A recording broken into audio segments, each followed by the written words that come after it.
साया सा, जैसे कोई खामोशियाँ दिल की गहराइयों में दबा सा कोई राज है। राहें शौक में मंजिलों के अफसाने बहुत थे, पर मैंने सफ़र को चुन लिया मंजिल के तौर पर। आज एक हम बहुत ही बढ़िया दिन की शुरुआत कर निकल पड़े हैं एक नए सफ़र के लिए। आज का सफ़र जो है वो बहुत स्पेशल है, क्योंकि आज हम जा रहे हैं बारातांग में लाइमस्टोन केव्स को एक्सपीरियंस करने के लिए। तो इसके लिए दिन जल्दी शुरू हो गया, बिकॉज पोर्ट ब्लेयर से जो फर्स्ट स्टॉप आता है यहाँ जाने के लिए वो है जिरकातांग, और उसका डिस्टेंस है अबाउट 40 किलोमीटर्स, जिसके लिए आज हम लोगों ने प्रेफर किया दूसरी कॉन्वॉय को। अनदर डे, और आज हम लोग निकल गए हैं एक नए सफ़र पर। आज का सफ़र बहुत इंटरेस्टिंग होने वाला है। अभी फ़िलहाल हम लोग हैं जिरकातांग चेक पोस्ट पे, और यहाँ से आज हम जा रहे हैं बारातांग, और वहाँ पर जाकर ब्यूटीफुल सी लाइमस्टोन केव्स को एक्सपीरियंस करेंगे, और रास्ते में हम लोग जरावा फॉरेस्ट को क्रॉस करेंगे। तो I hope you will all be with me in this journey of mine. Bye bye. Jirkatang से बारातांग के लिए ऑलमोस्ट 4 कॉन्वॉयज चलती हैं, जिनका टाइमिंग रहता है सुबह 6, उसके बाद 9 बजे, 12 बजे और 2:30 बजे के करीब। आज क्योंकि हम दूसरी कॉन्वॉय से, तो हमारी कॉन्वॉय 9 बजे के करीब निकलने वाली थी, और यहाँ के लिए हम निकल गए थे घर से 6:45 के करीब, और पहुँच गए थे बिल्कुल एग्जैक्ट ब्रेकफास्ट टाइम पे। तो वहाँ पे बहुत बढ़िया से ये छोटी छोटी सी शॉप्स है, जहाँ पे आप आराम से बढ़िया सा साउथ इंडियन ब्रेकफास्ट कर सकते हैं और बढ़िया सी चाय पी सकते हैं। और उसके बाद हमें वहाँ से आती हुई एक कॉन्वॉय दिखाई दी, और हम वेट कर रहे थे अपने कॉन्वॉय का टाइम शुरू होने का। यहाँ पर पहुँचकर आपको एक एंट्री करवानी पड़ती है, जिसके लिए आपका आधार कार्ड आपके पास होना बहुत ज़रूरी है।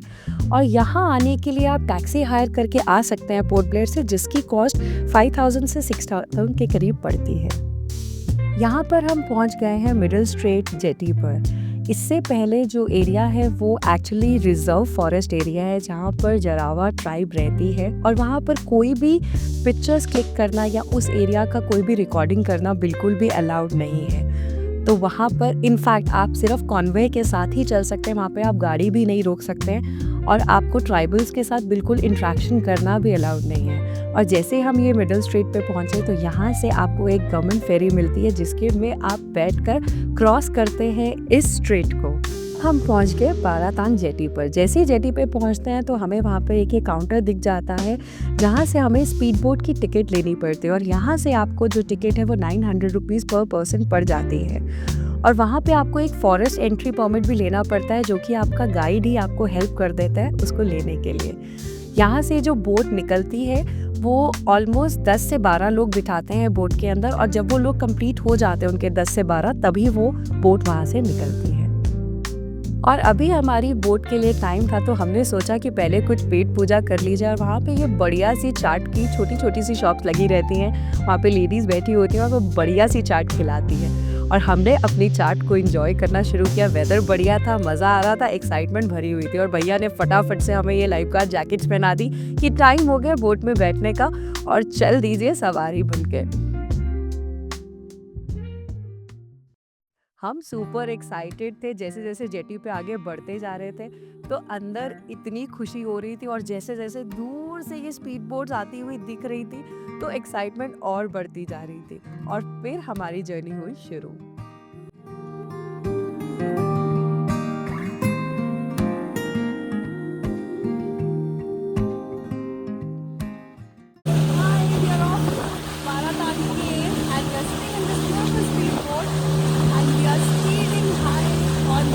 और अभी हम लोग पहुँच रहे हैं, सुपर एक्साइटेड पहले भी कर चुके हैं, बट ये सेकंड टाइम है, but every time the feeling is great.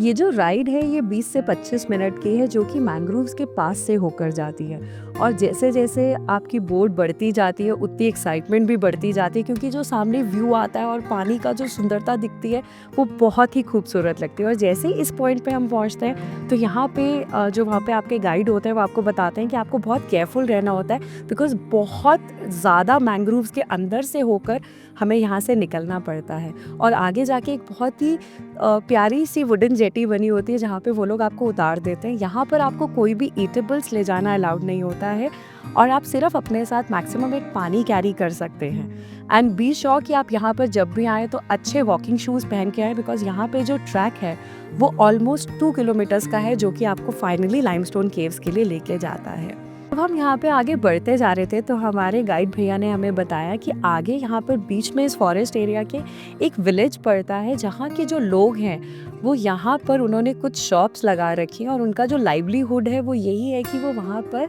नींबू पानी लोगों को पिलाते हैं। तो हम बढ़ते जा रहे थे आगे और सच में इतनी प्यास लग गई थी और ऐसे लग रहा था कि जल्दी से वो स्पॉट आ जाए ताकि हम वहाँ पे रुककर मज़े से एक बढ़िया ग्लास नींबू पानी का पी पाएँ।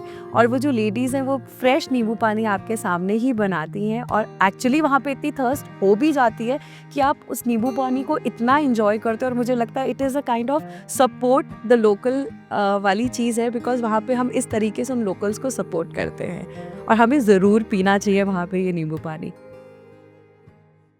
तो जो फर्स्ट केव है उससे थोड़ा छोटा केव है, बट यहाँ से जाने के लिए आपको 500 मीटर चल के जाना होगा। और यहाँ पे लोकेशन फोटो खिंचाने का बहुत सारे मिलेंगे आपको ये रास्ते पर।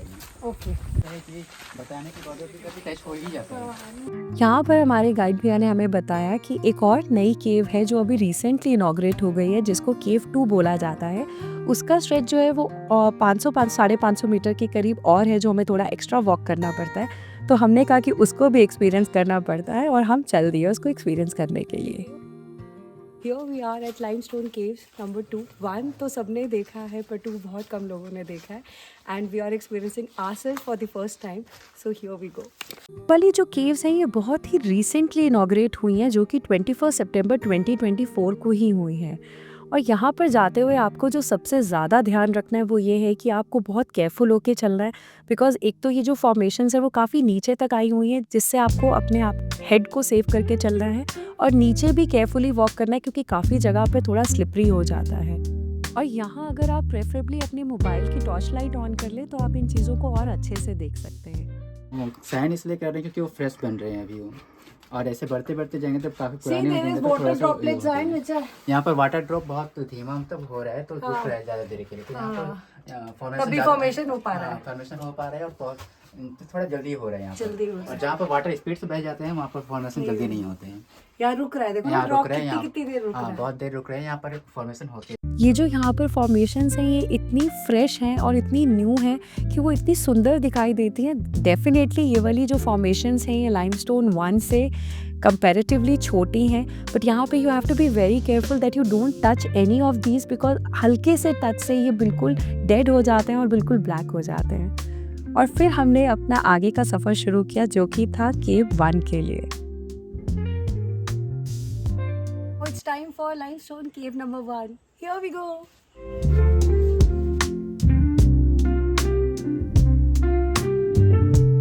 हेड पार्ट देखने को मिलेंगे और 40 मीटर लाइफ जो कि नेचुरली ग्रो कर रहे हैं 40 मीटर पे स्टोन, और 60 मीटर इसलिए डेड हो चुके हैं क्योंकि सनलाइट और रेन वाटर डायरेक्ट पड़ने की वजह से स्टोन डेड हो चुके हैं। और ये जो बने हैं कैल्शियम कार्बोनेट से बने हुए हैं सर, जिसे चूना पत्थर भी कहते हैं। और जितने भी आप 60 मीटर में आप स्टोन देखोगे आपको ब्लैक कलर में दिखाई देंगे, और जो 40 मीटर में आप स्टोन देखोगे आपको व्हाइट कलर में दिखाई देंगे, शाइन भी करे होंगे। और भैया ने जैसे हमें ब्रीफ कर दिया था तो हम बढ़ते जा रहे थे केव की तरफ, और जब ये रास्ते में ये रास्ता दिखाई दे रहा था वो इतना सुंदर था, इतना पतला सा रास्ता था जिससे क्रॉस होते हुए हम फाइनली पहुंचे इस केव पर। और यहाँ पर भी we have to be very careful क्योंकि यहाँ पे भी डार्क रहता है। तो भैया टॉर्च की लाइट से हमें जब ये फॉर्मेशंस दिखाते हैं तो इतना मन खुश हो जाता है, बिकॉज इतनी सब चीज़ें देखने को मिलती हैं। एंड जब आप इमेजिन करने लगते हैं तो आपको कहीं पे ऐसे लगता है कि शैंडलियर बना हुआ है, कहीं पे आपको ऐसा लगता है कि कोई भगवान की मूर्त है, कहीं पे आपको ऐसे लगता है, मतलब इट्स ऑन योर इमेजिनेशन। आप जितना इमेजिन कर सकते हैं आप वहाँ पे उन चीज़ों को देख के इमेजिन कर सकते हैं। और ये बहुत ही खूबसूरत है और मुझे लगता है कि नेचर जो है वो सच में कुदरत की ऐसी आर्ट है जिसको हम जितना भी देखें उतना कम है। And if you truly love nature, you will find beauty everywhere. Beauty is everywhere where nature is. So yes, ये सब इंजॉय करते हुए हम बढ़ते जा रहे थे, क्योंकि अब हमने अपना वापसी का सफ़र शुरू कर लिया था। और अभी हम ये क्रॉस करते हुए जा रहे थे उस विलेज को जिसके लोग वहाँ पर वो नींबू पानी पिलाते हैं। तो हमने कहा कि उसको भी एक्सपीरियंस करना बनता है। और ये बहुत ही क्लीन प्यारा सा छोटा सा विलेज था, और वहाँ पर उन्होंने अपने ये क्रॉप को भी सूखने के लिए डाला हुआ था। तो वहाँ मैंने ये छोटा सा एक मस्ती की और फिर हम चल दिए आगे। यहाँ पर थोड़ा सा एक फ़ोटो सेशन करने का मन किया तो बैठ गई मैं फ़ोटो सेशन के लिए। पर अब टाइम हो रहा था वापस जाने का, तो भैया ने दौड़ लगवा दी कि जल्दी करो, हमें वापस पहुँचना है। और हमने अपना वापस की बोट राइड का सफ़र शुरू किया। यहाँ पर खुशी बहुत थी क्योंकि हमने इतने अच्छे से इन दोनों केव्स को एक्सपीरियंस किया था। लास्ट टाइम जब आए थे तो एक ही केव को एक्सपीरियंस कर पाए थे, and this time we were lucky enough कि हम लोग सेकंड केव को, जो कि बिल्कुल न्यू केव है, उसको एक्सपीरियंस कर पाए।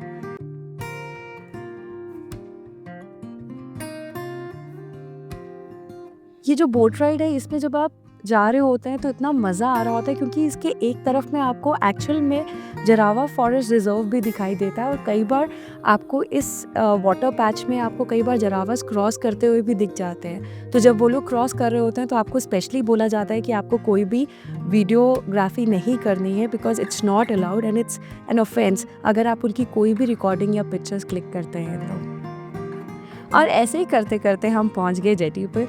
भूख लग गई थी क्योंकि वहाँ पर कुछ खाने को नहीं मिला था, तो झटपट हमने एक चाट बनवा ली और फिर हम चढ़ दिया अपनी फेरी पे।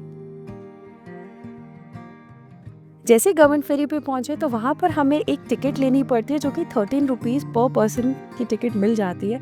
और ये आपको यूजुअली इस वाटर स्ट्रीम को ही क्रॉस कराती है, तो it hardly takes few minutes. और ऐसे हमने अपने दिन को किया ख़त्म। ये था हमारा प्यारा सा दिन। Bye bye.